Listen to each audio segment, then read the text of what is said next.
I'm Raymond De Leon. This is Smooth Operation of Law. This is a live conversation.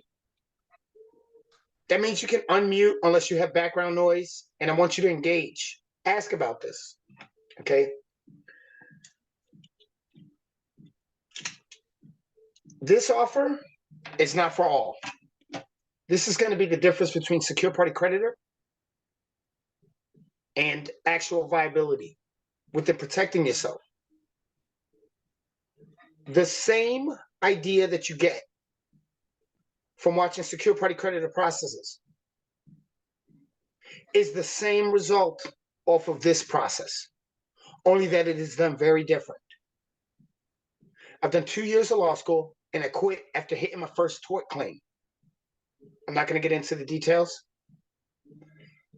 but let's just say I had a cheat code in order to actually make secure party creditor processes work before I even knew what a secure party creditor process was. After watching news,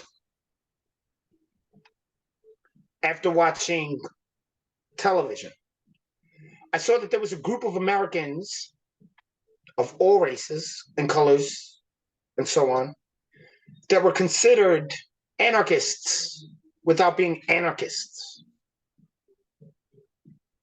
They were constitutionalists, and they were deemed an enemy.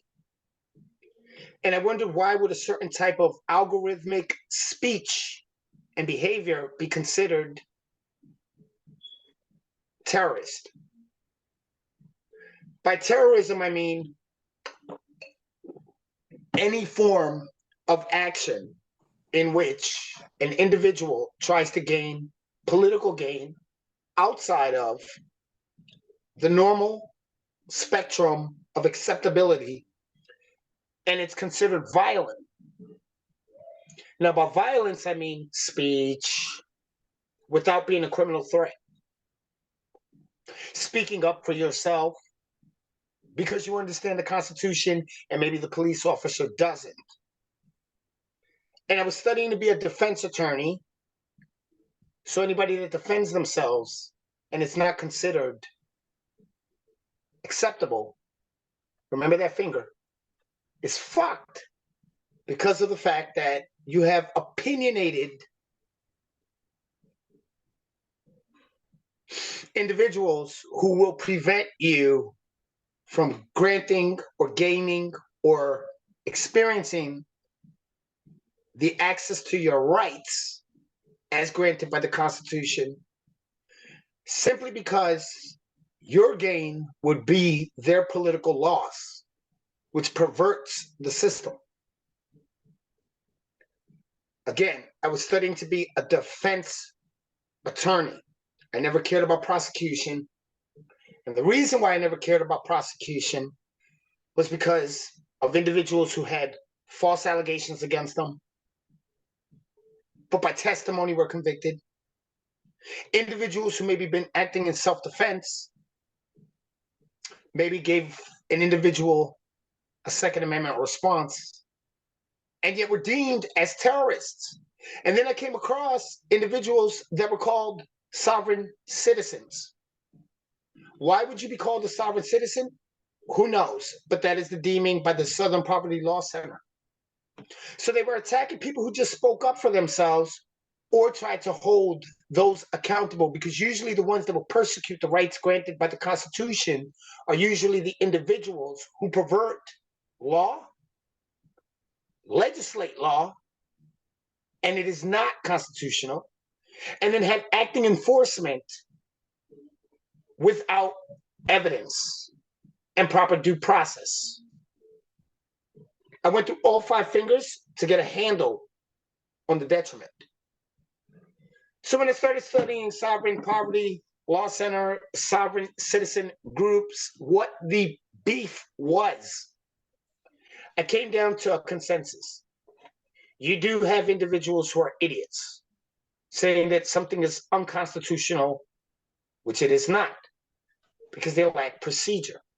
They don't even know how to present such a claim. Also,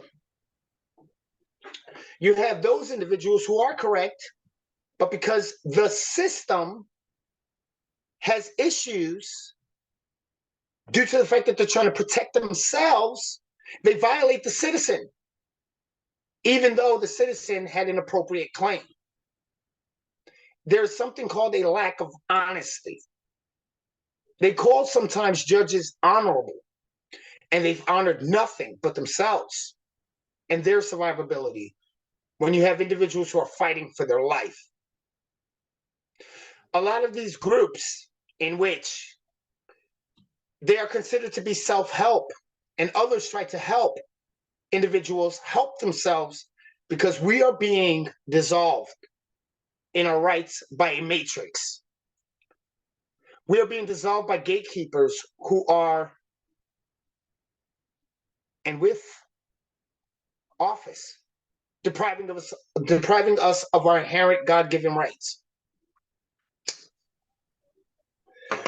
So I decided, after 2 years of law school and after having 2 felonies,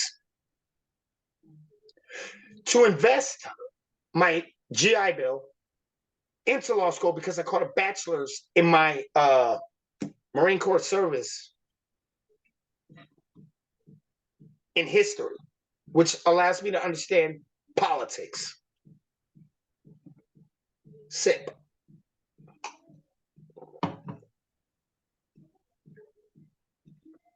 So with already having my bachelor's and already having conducted and committed 2 felonies, I now am trying to understand, at that point, how to protect myself. Went to law school, came across these groups on YouTube and wherever. And while I was going through law school and we were being spoken to and indoctrinated, and I'm not going to get into where, who, what. When I investigated, they were just regular people trying to self-help to preserve how the country was made without the slavery, without the racism. Those are particulars that have already been solved. And it takes for us to have our own resolve to do what is good for business.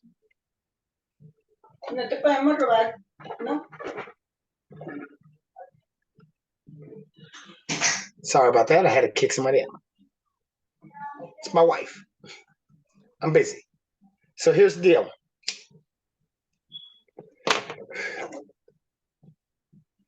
After 2 years of law school, a little bit after, but almost to 3, I never took the bar exam.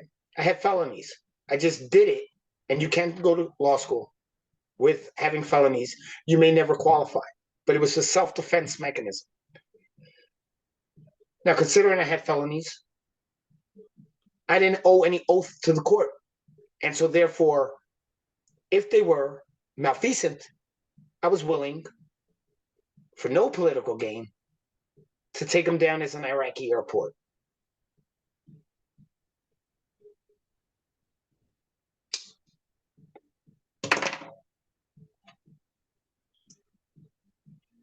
So now today I'm going to be able to present to you, after doing numerous tort claims and numerous different processes and processes, and having a 100% kill rate on the final product.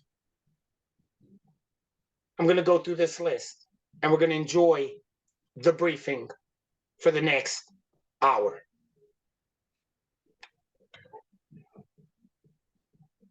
Any questions up to this point? That was my monologue. No questions from me. Okay. So this course is not legal advice. You could consider it entertainment, and for entertainment purposes only. And that's a right granted to you. Consideration of your observation is your choice. What you are getting here is a 6-month course to be a trustee managing intellectual property rights. Do not get it confused. The minute that you make your ascension into smooth operation of laws, course, you will learn operation of law and on-the-job training on how to be a trustee of, again, intellectual property rights.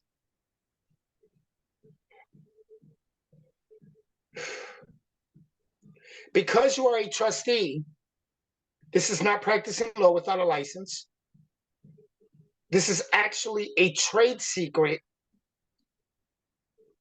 granted through on-the-job training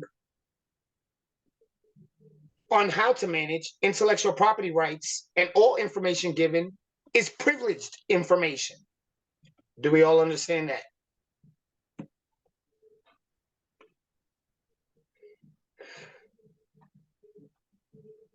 I need people to speak.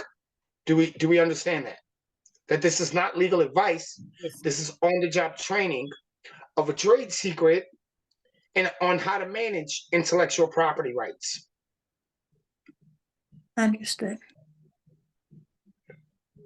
Now, whether intellectual property rights can waive sovereign immunity is not to be discovered.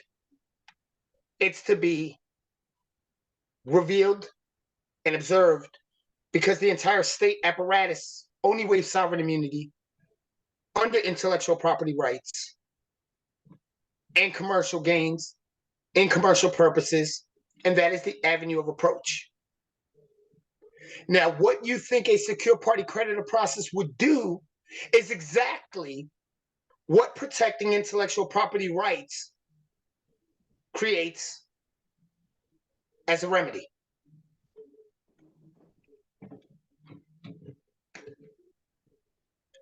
Starting with the course costs, $1,500 USD, 6-month course duration, 1 class per week, 2-hour session per class, 1 hour inflow, 1 hour information on the subject matter, on the topic, and then 1 hour free flow.